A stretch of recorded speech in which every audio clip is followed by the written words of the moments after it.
I need you to look at your hands right now. No, seriously. Look at them. What do they say about you? Are your nails clean? Is there dirt under them? Are they rough or smooth, dry or moisturized? Now, here's the uncomfortable truth. Before you even opened your mouth to speak today, someone already decided your worth based on details just like that. And they did it in less time than it takes to blink. 1/10 of a second. That's all it takes for a human brain to judge your competence, your trustworthiness, your value. Princeton University proved this. 1/10 of a second. You don't even get to say hello before the verdict is in. Jung called this the shadow. He said we see in others what we refuse to see in ourselves. When someone looks at you and sees failure, they're not really seeing you. They're seeing their own fear of becoming you. And that fear makes them cruel. Let me show you how this works in real life. Two men walk into the same bank on the same day. Both need a $10,000 loan. Both have the same credit score. Both have the same income on paper. But one man wears a wrinkled shirt with a coffee stain. His shoes are scuffed. He fidgets with his phone. The other man wears a crisp navy searth. His shoes are polished. He sits still and makes eye contact. Guess who gets the loan? The second man. Every single time. And here's the twisted part. The bank manager doesn't even know why he chose that man. He just felt more confident about it. He felt safer. His unconscious mind saw the polished shoes and made a decision before his conscious mind could even think. Machiavelli warned us about this 500 years ago. He said men judge generally more by the eye than by the hand. Everyone can see you. Very few will ever truly know you. Your appearance is your message to the world. And if that message says weakness, the world will treat you like prey. This isn't about fashion. This isn't about being vain. This is about survival. Think about wolves. When a wolf pack encounters a stranger, they don't interview him. They don't ask about his values or his dreams. They look at his posture. They look at how he moves. Does he show his belly? If yes, he's prey. If nitrogen monoxide, he might be useful. Humans do the exact same thing. We just pretend we don't. You walk into a job interview. The hiring manager has already made her decision before. You sit down. She saw you walk through the door. She saw your posture. She saw your clothes. She saw the condition of your bag. And her brain, that ancient survival machine, already categorized you. Leader or follower. Winner or loser. Safe bet or risky gamble. And you know what the most brutal part is? She's not doing this to be mean. She's doing it to save energy. Her brain processes 11 million bits of information every second. But her conscious mind can only handle about 40 bits per second. So her brain takes shortcuts. It has to. Your appearance is the shortcut. Robert Greene wrote about this in the 48 Laws of Power. Law number 5. So much depends on reputation. Guard it with your life. But here's what most people miss. Your reputation starts before you have one. IT starts with how you look the first time someone sees you.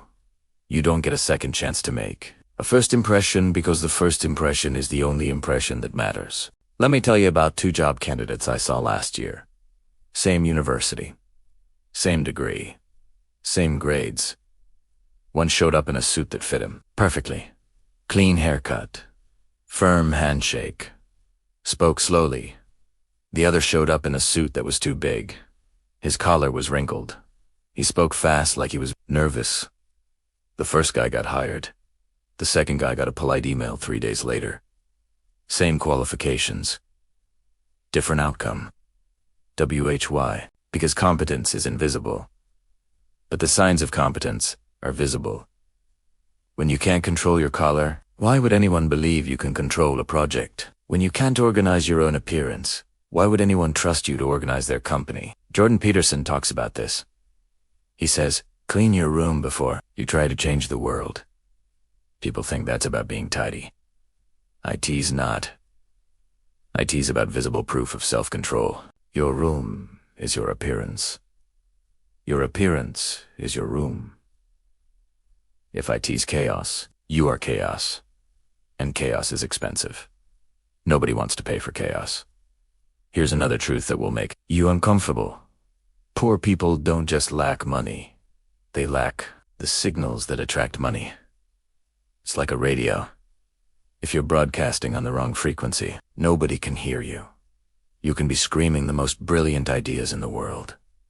But if your signal says, I'm struggling, I'm desperate, I need help, then the people with resources change the channel. Rich people don't help desperate people. They invest in confident people. There's a difference. When you look desperate, you're asking for charity. When you look confident, you're offering an opportunity. One makes people reach for their sympathy. The other makes them reach for their wallets. Nietzsche understood this. He said the snake, which cannot cast its skin, has to die. Old ideas have to die so that new ideas can live. If you're walking around in the skin of poverty, you'll stay poor forever. Not because you deserve it, but because you're still wearing the costume. Let me show you what I mean. There's a man named Marcus. He worked in tech support, made decent money, but he always looked tired. His shirts were always slightly wrinkled. His hair was always a bit messy. He ate lunch at his desk. He never went out with the team. When promotion time came, they picked someone else, someone who looked like a manager. Marcus was confused. He worked harder than everyone. He solved more problems. He stayed late, but none of that mattered, because he looked like a worker, not a leader. And in the human brain, looks come first. Performance comes second. Carl Jung said this differently. He talked about the persona, the mask we show the world. Most people think the mask is fake. Jung said nitrogen monoxide. The mask is real. IT's as real as anything. El Sabauja. Because the mask changes how people treat you. And how people treat you changes who you become. When you wear the mask of poverty, people treat you poorly. When people treat you poorly, you start to believe you deserve IT. And when you believe you deserve IT, you stop fighting. You accept IT. The mask becomes your face. But here's the secret. IT works in reverse, too. When you wear the mask of power, people treat you powerfully. When people treat you powerfully, you start to believe you earned it. And when you believe you earned IT, you start acting like IT. The mask summons the man. This is not fake IT. Till you make IT. This is signal engineering. You're not lying. You're just making sure your outside matches what's possible on your inside. So let me ask you again. Look at your hands. What story are they telling? Because that story is being read by every person you meet. And that story is deciding your future right now. Let me tell you about the horn effect. It's the evil twin of the halo effect. And it's destroying your life right now. Here's how it works. One negative thing about you makes people assume everything about you is negative. Your shoes are dirty. You must be lazy. Your shirt is wrinkled. You must be disorganized. Your posture is slouched. You must be weak. This isn't fair. But fair doesn't exist in nature. Nature is efficient. And the human brain is the most efficient machine in existence. Think about it like this. You're walking down a dark street. You see a man coming toward you. He's wearing torn clothes. His hair is messy. He's looking down. What does your body do? IT tenses up. Your heart beats faster. You cross the street. Now imagine the same street. Same time. But this man is wearing cleaned clothes. His hair is neat. He's looking straight ahead with calm eyes. What does your body do? Nothing. You walk past him without a second thought. Same street. Same time. Different signals. Different reactions. Sigmund Freud said our unconscious mind runs our life. We think we're making rational decisions. We're not. We're running ancient programs designed to keep us alive. And those programs say if something looks broken, stay away from IT. It might be dangerous. IT might be contagious. This is why homeless people are invisible. IT's not because people are heartless. It's because the brain sees chaos and automatically looks away. It's a defense mechanism. Your brain is trying to protect you from catching that chaos. And here's the part that nobody wants to admit. And you look poor. You trigger that same defense mechanism in everyone you meet. They look away. They avoid you. They forget you. Immediately. Not because they hate you. Because their brain is protecting them from you. Marcus Aurelius wrote in his Meditations, "The universe is change. Our life is what our thoughts make IT." But he was an emperor. When he wrote that, he wore purple robes. He sat on a throne. People listened to him because he looked like someone worth listening to. If Marcus Aurelius had written the same words while dressed in rags on a street corner, would anyone have remembered them? No. They would have walked past him like he was invisible. Your message doesn't matter if your packaging says ignore me. Let me give you a real example. There's a social experiment that gets repeated over and over. Same person. Same location. 2 different outfits. In a suit, people stop to help him when he asks for directions. In torn clothes, people walk past him like he doesn't exist. Same person. Same words. Same voice. Different costume. Different world. Hobbes said life in nature is solitary, poor, nasty, brutish, and short. He was talking about life without society. But here's the twist. You look poor. You get pushed back into nature. Society stops protecting you. The rules stop applying to you. Watch. What happens at a restaurant? A well-dressed man sends his steak back. The waiter apologizes. Brings a new steak. Maybe gives a discount. A poorly dressed man sends his steak back. The waiter rolls his eyes. Takes IT slowly. Brings the same steak back. Nitrogen monoxide apology. Nitrogen monoxide discount. Same complaint. Different treatment. Because the well-dressed man looks like he might leave a bad review. He looks like he has standards. He looks like he matters. The poorly dressed man looks like he has nitrogen monoxide power. He looks like he can be ignored. He looks like his complaint doesn't matter, because it doesn't matter. This is the brutal geometry of perception. And it's happening to you every single day. Arthur Schopenhauer said the world is my representation. What he meant is that reality doesn't exist outside of perception. If people perceive you as worthless, then in their reality, you are worthless. And their reality shapes your reality. When a landlord looks at you and sees poor, he raises your rent. He asks for extra deposits. He checks on you constantly. When he looks at someone else and sees successful, he lowers the rent to keep them. He fixes things faster. He trusts them. Same apartment, different rent. Because trust is expensive and poverty looks untrustworthy, let me show you how deep this goes. There's something called the poverty penalty. Poor people pay more for everything. Pay more for banking because they don't have minimum balances. They pay more for insurance because they live in poor areas. They pay more for food because they can't afford to buy in bulk. They pay more for cars because they can't qualify for good loans. Being poor is expensive, but looking poor is even more expensive.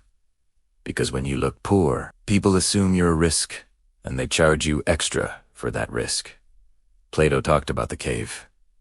He said most people live in a cave, watching shadows on the wall. They think the shadows are reality. They never turn around to see the truth. Your appearance is the shadow you cast. And most people never look past the shadow to see the real you. They don't have time. They don't have energy. They look at your shadow and make a decision. And that decision follows you everywhere. Here's what this means practically. You walk into a store. The security guard watches you more closely if you look poor. You walk into that same store looking put together. The security guard doesn't even see you. You're invisible in the best way. You don't look like a threat. You look like a customer. Same person. Different surveillance. That's the tax you pay for looking poor. Carl Jung said the privilege of a lifetime is to become who you truly are. But here's the problem. You can't become who you truly are if everyone keeps treating you like who you appear to be. The outside shapes the inside. What people expect from you becomes what you expect from yourself. When people treat you like you're stupid, you start to doubt your intelligence. When people treat you like you're untrustworthy, you start to feel guilty even when you've done nothing wrong. When people treat you like you're invisible, you start to disappear. This is the shadow at work. Not your shadow. Their shadow. They project their fear of poverty onto you. And you absorb IT like radiation. So how do you stop this? How do you break the cycle? You can't change how the human brain works.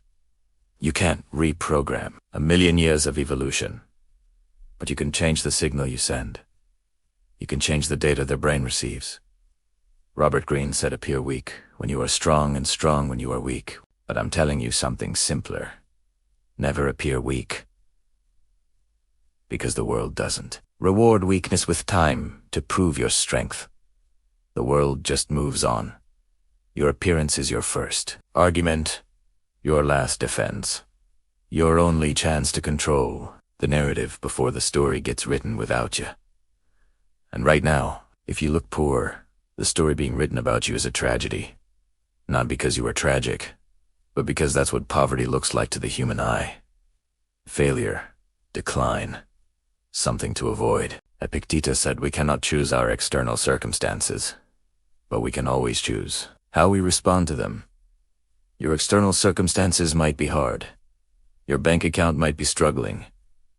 Your life might be difficult, but your response is your appearance, and your appearance is the one thing you control completely. It costs nothing to stand up straight. It costs nothing to look people in the eye. IT costs nothing to keep your clothes clean and your shoes polished. IT costs nothing except discipline. And discipline is the currency that buys respect. Machiavelli said it's better to be feared than loved if you cannot be both. But I'll tell you something better. It's better to be respected than either. And respect starts with looking respectable. Not rich, not expensive, respectable, clean, organized, controlled, like someone who has their life together, like someone who can be trusted with more. Because here's a secret. The world doesn't give you what you deserve. The world gives you what you negotiate for, and you can't negotiate from a position of visual weakness. Let me tell you about the power of silence. Most people don't understand this. They think power is loud. IT's not. Power is quiet. And poverty is the loudest thing in the world. Poor people talk too much. They explain too much. They apologize too much. They fill every silence with nervous words. WHY, because silence makes them anxious.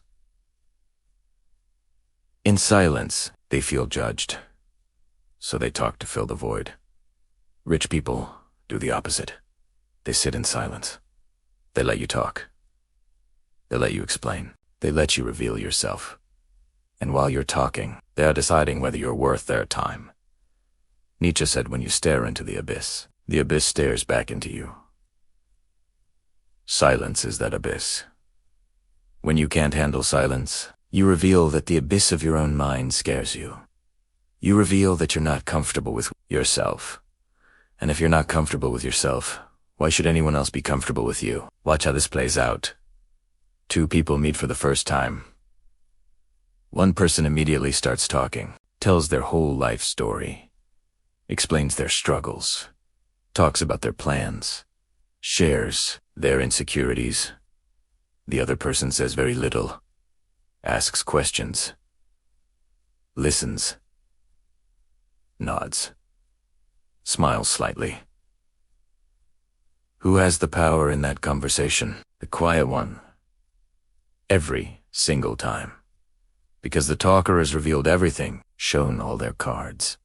They've given away all their leverage.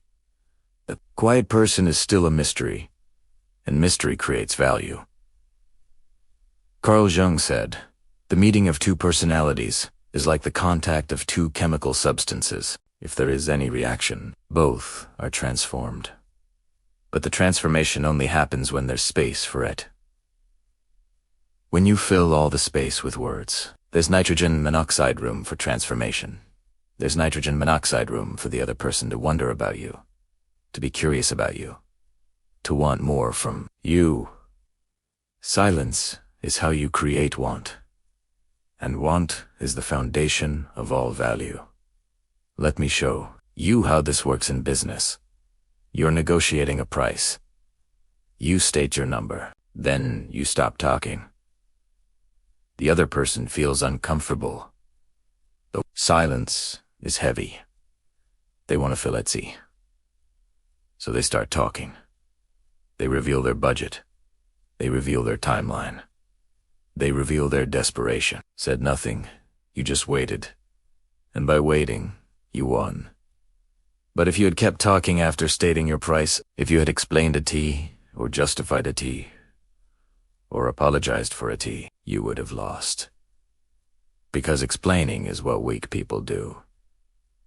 Strong people state and wait. Marcus Aurelius said you have power over your mind, not outside events. Realize this, and you will find strength. The outside event is the silence. You don't control whether it feels comfortable, but you control whether you break it. And breaking it is surrender. Here's what most people don't realize. When you talk too much, you're not being friendly. You're being needy. You're showing that you need their approval. You need their validation. You need them to like you. And need is the death of respect. People respect what they have to work for. If you give yourself away for free through constant talking and explaining and sharing, you become worthless. Not because you are worthless, but because free things feel worthless. Jordan Peterson talks about pricing yourself properly. He says if you don't value yourself, nobody else will either. But how do you value yourself? Through scarcity, through boundaries, through the willingness to withhold. When you talk less, your words become more valuable. When you share less, your presence becomes more valuable. When you explain less, your actions become more valuable. Think about the people you respect most. Do they tell you everything? Do they explain every decision? Do they seek your approval? No. They do what they do. They say what they say and you respect them because they don't need you to understand. They're complete without your validation. That's the energy you need to cultivate. The energy of enough. I am enough. I don't need to convince you. I don't need to explain myself. I don't need your approval to know my worth. Robert Greene wrote about the law of parsimony. Say less than necessary. When you are trying to impress people with words, the more you say, the more common you appear and the less in control. People who talk less seem more powerful because their words carry more weight. But here's the part that's even more important. IT's not just about talking less. IT's about moving less, fidgeting less, reacting less. Watch someone who looks poor. They fidget constantly. They check their phone every 30 seconds. They adjust their clothes. They look around nervously. They react to everything. Someone laughs. They look over. Someone walks by. They tense up. They're in constant motion because they're in constant anxiety. Now, watch someone who looks powerful. They sit still. They move with purpose. When they check their phone, it's deliberate. When they look around, their eyes move slowly. They don't react to things. Things react to them. This is what Machiavelli meant when he said the lion cannot protect himself from traps, and the fox cannot defend himself from wolves. One must therefore be a fox to recognize traps, and a lion to frighten wolves. The fox is quiet and still. The lion moves with weight. Together, they create the image of someone who cannot be manipulated or threatened. Your body language is a broadcast. It's telling everyone around you whether you're the hunter or the hunted, whether you're the threat or the target. Sigmund Freud talked about the unconscious leak. He said nitrogen, monoxide mortal, can keep a secret. If his lips are silent, he chatters with his fingertips. Betrayal oozes out of him at every pore. When you fidget, when you over-explain, when you react to everything, you're leaking anxiety. And anxiety smells like weakness. Let me give you a practical example. Job interview. To candidate who gets hired is not the one who talks the most. IT's the one who pauses before answering, who sits still while listening, who doesn't rush to fill every silence with more words. WHY, because that person looks like they're interviewing the company, not begging for the job. That person looks like they have options. That person looks like they're evaluating whether this company is good enough for them. Same interview, different energy, different outcome. Here's another truth. When you look poor, you move fast. You walk fast. You eat fast. You talk fast. WHY, because your whole life feels like an emergency. You're always behind, always catching up, always afraid you'll miss something. But when you look powerful, you move slowly. You walk like you have time. You eat like you're tasting the food. You talk like every word matters. WHY, because your time is valuable. You're not rushed. You're not desperate. You're exactly where you need to be. This is called temporal confidence. Confidence in time. Poor people are always racing against time. Rich people are always on time. Not because they have more hours in the day, but because they control their relationship with time. Epictetus said, "It's not what happens to you, but how you react to it that matters." The silence happens. The wait happens. The pause happens. You don't control that, but you control whether you panic in it or whether you own it. When you own the silence, you own the room. When you own the pause, you own the conversation. When you own the stillness, you own the narrative. Arthur Schopenhauer, Talenda, hits a target nitrogen monoxide one else can hit. Genius hits a target nitrogen monoxide one else can see.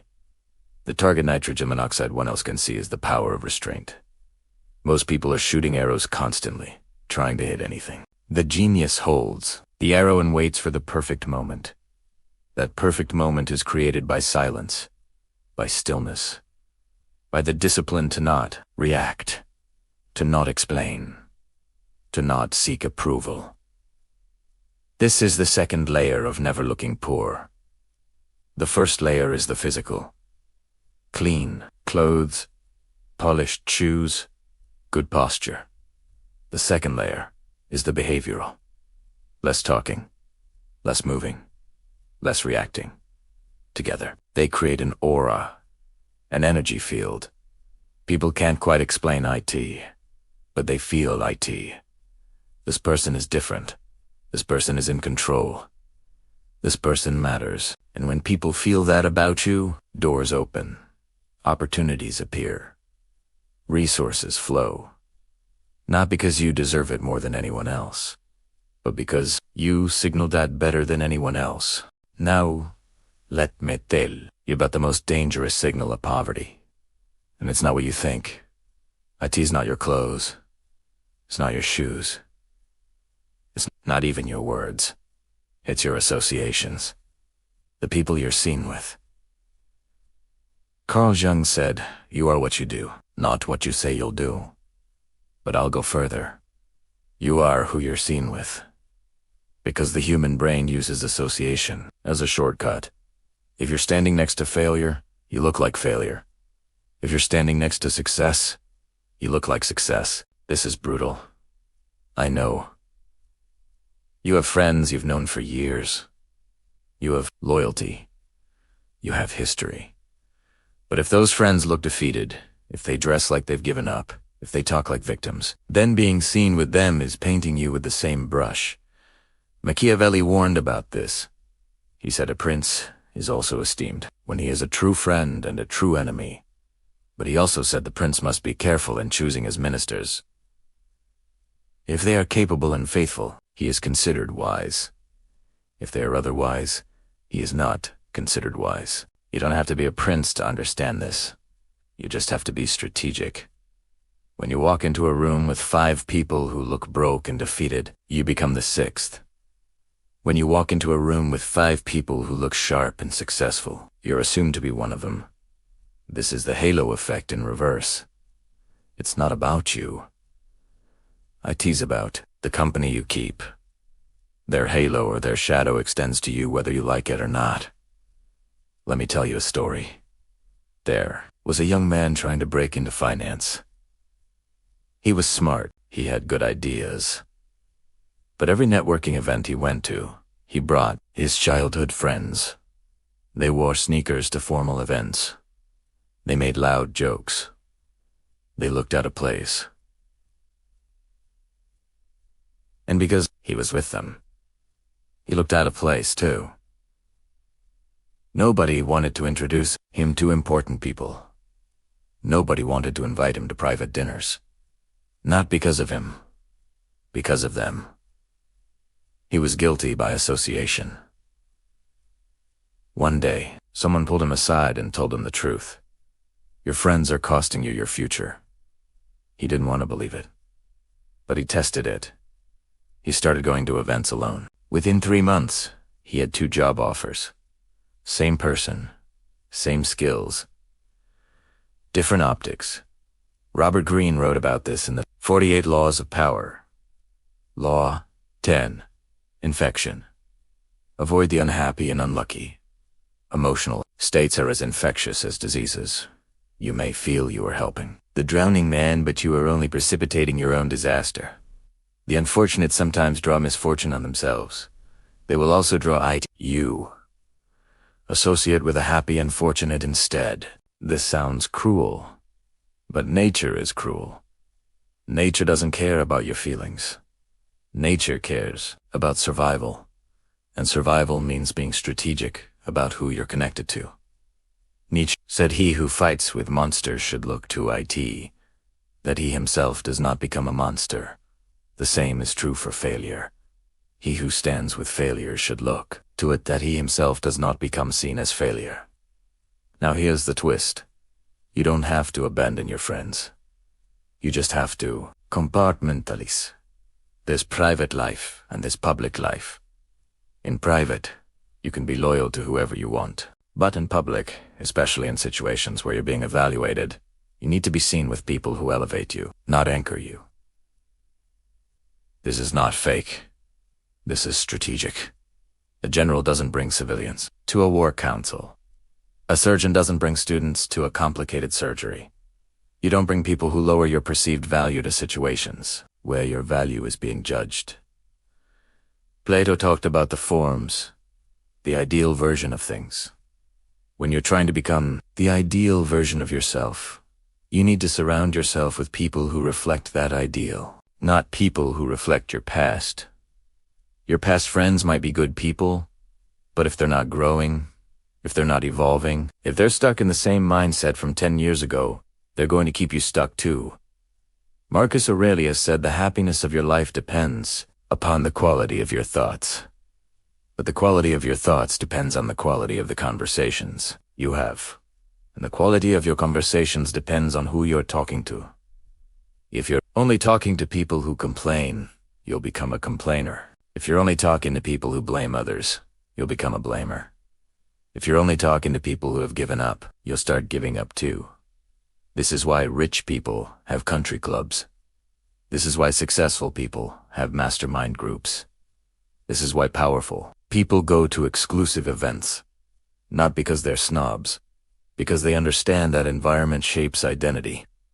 When you're surrounded by people who are doing better than you, you level up. You pick up their habits. You adopt their mindset. You start to see possibilities you didn't see before. When you're surrounded by people who are doing worse than you, you level down. You pick up their excuses. You adopt their limitations. You start to believe the ceiling they believe in. Jordan Peterson says, compare yourself to who you were yesterday, not to who someone else is today. That's good advice for internal growth. But for external perception, you absolutely are, compared to who you're standing next to. And that comparison happens instantly and unconsciously. Here's the practical application. Audit your circle, look at the 5 people you spend the most time with. Look at how they dress. Look at how they talk. Look at how they carry themselves. Now ask yourself this. If a stranger saw me with these 5 people, what would they assume about me? If the answer makes you uncomfortable, you have work to do. You need to either upgrade your circle or upgrade the people in your circle. Help them level up or create distance. This doesn't mean be cruel. This doesn't mean cut people off without explanation. This means be honest. Tell them you're trying to change your life. Tell them you need to be more strategic about your image. Tell them you still care about them, but you need to make some changes. Real friends will understand. They might even want to level up with you. Fake friends will get offended. They'll accuse you of thinking you're better than them. And that's how you know they were holding you back. Hobbes said the life of man is solitary, poor, nasty, brutish, and short. But it doesn't have to be. You can choose to surround yourself with people who make life rich, beautiful, collaborative, and long. That's a choice. And IT starts with being ruthless about association. Arthur Schopenhauer said we forfeit 3/4 of ourselves in order to be like other people. But the question is, which other people? Are you forfeiting yourself to be like people who are going nowhere? Or are you forfeiting old habits to be like people who are going somewhere? The second signal of poverty is broken networks. When you're only connected to other broke people, you only get broke opportunities. When you're connected to successful people, you get successful opportunities. Not because successful people are better humans, but because they have access to different rooms, and access is everything. You can be the most talented person in the world, but if you're not in the room where decisions are made, your talent doesn't matter. The people in that room don't even know you exist. So how do you get in the room? You get in by looking like you belong in the room. And part of looking like you belong is being seen with other people who belong. This is the multiplication effect. When you stand alone, you're just one person. They can dismiss you easily. When you stand with a group of sharp, capable, successful-looking people, you become part of a collective, and collectives have weight. They have credibility. They have social proof. Epictetus said first, say to yourself what you would be, and then do what you have to do. If you would be successful, first, stand with successful people. If you would be powerful, first stand with powerful people. If you would be respected, first stand with respected people. The association comes first. The transformation comes second. Because association changes how you're perceived, and how you're perceived changes how you're treated, and how you're treated changes how you see yourself. Carl Jung called this the collective unconscious. We're all connected. We all influence each other. The question is, who are you letting influence you? And who are you influencing? If you're the smartest person in your group, you're in the wrong group. If you're the most ambitious person in your circle, you're in the wrong circle. If you're the only one trying to grow, you need to find people who are already growing. This is not arrogance. This is survival. You become the average of the people you spend time with. That's not motivation talk. That's neuroscience. Mirror neurons fire in your brain. When you observe others, you literally start to copy their behavior unconsciously. So if you're around people who slouch, you'll start to slouch. If you're around people who complain, you'll start to complain. If you're around people who look poor, you'll start to look poor. Not because you want to, because your brain is wired to fit in. The only way to fight this is to deliberately choose who you fit in with. Choose people who dress better than you. Choose people who talk more carefully than you. Choose people who carry themselves with more confidence than you. And watch how fast you rise. Machiavelli said, "The wise man does it once, what the fool does finally." The fool finally realizes his friends were holding him back. The wise man realizes it immediately and makes the change. Which one are you?